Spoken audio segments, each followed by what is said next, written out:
সারা দেশব্যাপী প্রাথমিক বিদ্যালয়ের যে সহকারী শিক্ষক নিয়োগ পরীক্ষা হয়েছে। তো উক্ত পরীক্ষায় ব্যাপক সংখ্যক ক্যান্ডিডেট অংশগ্রহণ করেছে। আমাদের গাইবান্ধা জেলাতে টোটাল কেন্দ্র ছিল 43টা, তার মধ্যে সদরে ছিল 37টি, ফুলছড়িতে 2টি এবং পলাশবাড়িতে 4টি।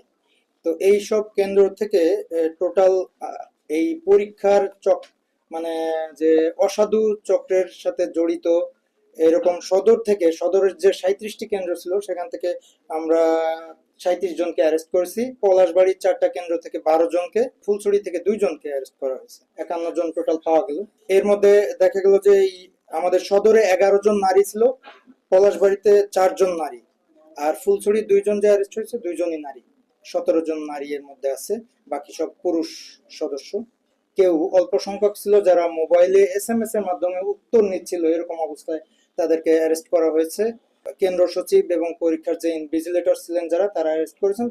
পুলিশ পরবর্তীতে পুলিশকে ডাকা হলে পুলিশ সেখানে যে সিজার লিস্ট করেছে। কিছু ক্যান্ডিডেটকে দেখা গেছে তারা কানে ডিভাইস নিয়ে এবং তাদের হাতে একটা ব্যাটারি জাতীয় অন্য আরেকটা ডিভাইস ছিল শরীরের মধ্যে, এরকম 2টা ডিভাইস নিয়ে তারা উত্তর কোন জায়গা থেকে হয়তো কানেক্টেড ছিল, সেখান থেকে উত্তর আসতেছিল। এই অবস্থায় এরকম ডিভাইসের তাদের ফাংশন, সেভাবে তাদেরকে অ্যারেস্ট করা হয়েছে। তাদেরকে অ্যারেস্ট করা হয়েছে নিয়মিত মামলা, মোবাইল কোর্ট না করে নিয়মিত মামলা। এটা একটা প্রশ্ন আসতে পারে যে কি জন্য নিয়মিত মামলা। সেটা হলো আমরা চাচ্ছি, পরীক্ষা কর্তৃপক্ষ সহ সবাই আমরা চাচ্ছি যে এই চক্রটাকে যাতে আমরা ধরে ফেলতে পারি। চক্রের নিশ্চয়ই পেছনে কেউ আছে, একটা বড় ধরনের চক্র কাজ করছে বলে আমরা সন্দেহ করছি। তো চক্রকে ধরার জন্য আমরা নিয়মিত মামলা নিব তাদের বিরুদ্ধে।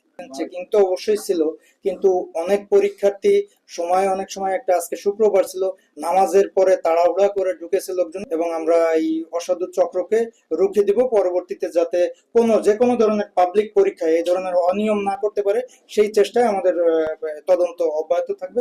চক্র অ্যারেস্ট হবে। চেনা অচেনা এখন মোবাইল ফোন কিছু আছে, কানে ইয়ার প্লাগ লাগানোর মতো কিছুটা তো নতুন দেখা যাচ্ছে, যে কানে ইয়ার প্লাগ এত ছোট, একটা ওই যে মটরশুটির দানার মতো ইয়ার প্লাগ। আমরা দেখলাম যে ওই গুলির মতো, মানে গুলির মতো, একেবারে ছোট গুলির মতো।